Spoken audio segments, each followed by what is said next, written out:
Assalamualaikum warahmatullahi wabarakatuh.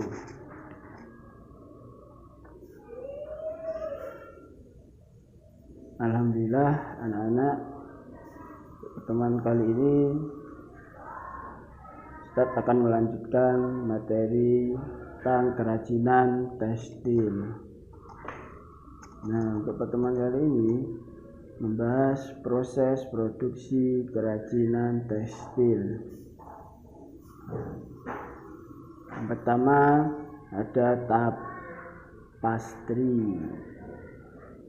Sering disebut kerajinan tenun yang dibuat dengan menghilangkan dua benang yang terjalin secara tegak lurus satu sama lain. Contohnya, nah ini anak-anak contohnya, sekalian lihat. Nah, dan ini contoh yang kedua. Ini adalah contoh gambar dari kerajinan hasil tahap pastry.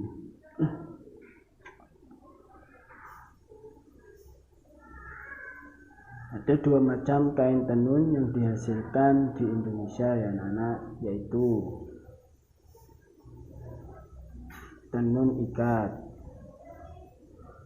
di mana tenun ikat dibuat dengan pakan yang memiliki beragam warna dalam satu helai benangnya. Kedua, tenun songket, di mana sementara tenun songket hanya menggunakan benang dengan satu warna. Jadi perbedaannya di sini antara tenun ikat dan tenun songket yaitu pada bahan dari tenun tersebut ya anak-anak.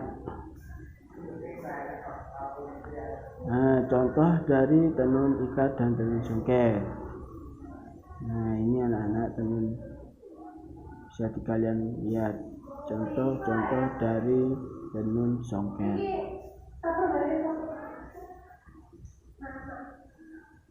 Kemudian ada kerajinan tekstil yaitu batik. Batik adalah kain bergambar yang dibuat secara khusus dengan menuliskan atau menerapkan malam pada kain. Kemudian diolah dengan proses tertentu. Contoh dari kerajinan batik. Nah, ini bisa kalian lihat. Itu ada dua teknik cara dalam pembuatan kerajinan batik. Bisa kalian lihat. Berdasarkan asalnya, batik dapat dikelompokkan menjadi dua jenis, yaitu batik keraton. Nah, ini bisa kalian lihat batik keraton. Batik pesisiran. Nah, kedua batik ini memiliki perbedaan ya, tentunya pada bagian-bagian tertentu. Untuk penjelasannya, nah ini batik keraton disebut juga batik Solo atau Yogyakarta atau batik klasik.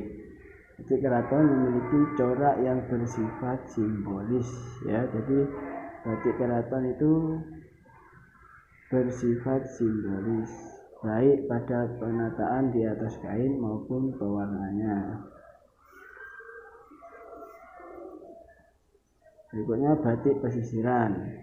Batik pesisiran merupakan jenis batik yang berkembang di luar batas-batas dinding keraton. Jadi batik pesisiran itu batik yang dibuat di luar keraton, khususnya di daerah pesisir Jawa, dan batik pesisiran memiliki sifat yang beraneka ragam. Nah, ini adalah batik pesisiran itu mempunyai sifat yang beraneka ragam karena yang dibuatnya di luar keraton, sedangkan batik keraton itu hanya untuk dipergunakan oleh orang-orang tertentu. Ini sudah jelas perbedaannya ya antara batik keraton dan batik pesisiran.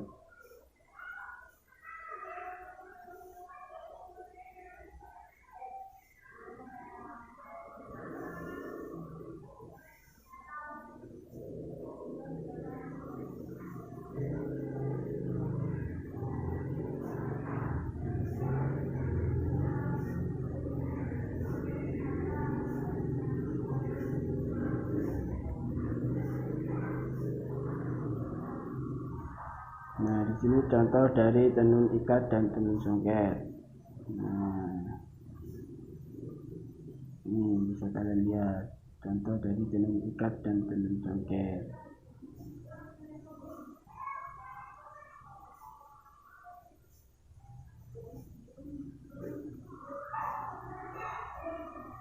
Berdasarkan asalnya, batik dapat dikelompokkan menjadi dua, yaitu ini tadi batik keraton dan batik pesisiran.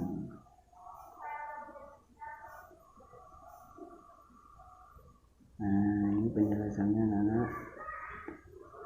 Nah, dalam pembuatan batik dapat dilakukan dengan teknik diantaranya teknik tulis. Nah, berikutnya ada teknik cat, ada teknik print. Nah, ini gambar dari kedua teknik yang ada, yaitu teknik tulis dan teknik cat. Kalau teknik tulis itu yang gambarnya ada kayak pulpennya itu ya anak-anak ya. Nah, itu bukan pulpen. Kemudian ada teknik cap lah, itu yang kayak setrika. Itu adalah pembuatan batik dengan teknik cap. Perlu diketahui ada beberapa bahan, diantaranya dalam pembuatan membatik. Yang pertama kain mori atau kain sutra berwarna putih polos, malam lilin, cat pewarna, canting khusus buat membatik, kuas, kompor, gawangan, sarung tangan, dendang, dan setrika. Berikutnya kerajinan tekstil dengan teknik sulam. Adalah kegiatan memberikan hiasan di atas kain, kulit, dan kertas. Biasanya sulam diterapkan pada bagian tertentu seperti pinggiran, sambungan, dan judut-judut yang dianggap perlu. Contohnya, nah ini contoh dari pembuatan batik dengan teknik kerajinan tekstil dengan teknik sulam.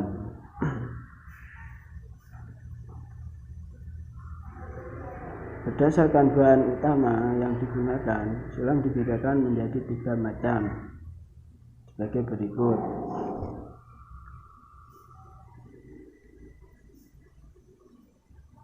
Nah, sulam benang. Ini sulam benang ya anak-anak, contoh dari sulam benang. Sulam penyet, sulam pita. Maaf, untuk sulam penyet dan sulam pita itu tertukar untuk gambar ya anak-anak. Jadi yang ada di sulam pita itu sebenarnya contoh dari sulam payat, yaitu dari manik-manik. Sedangkan sulam pita itu terbuat dari sulaman pita sendiri. Dengan sulam benang ya dengan sulam benang. Jadi harus dibedakan ya anak, mana sulam benang, mana sulam pita, dan mana sulam payat.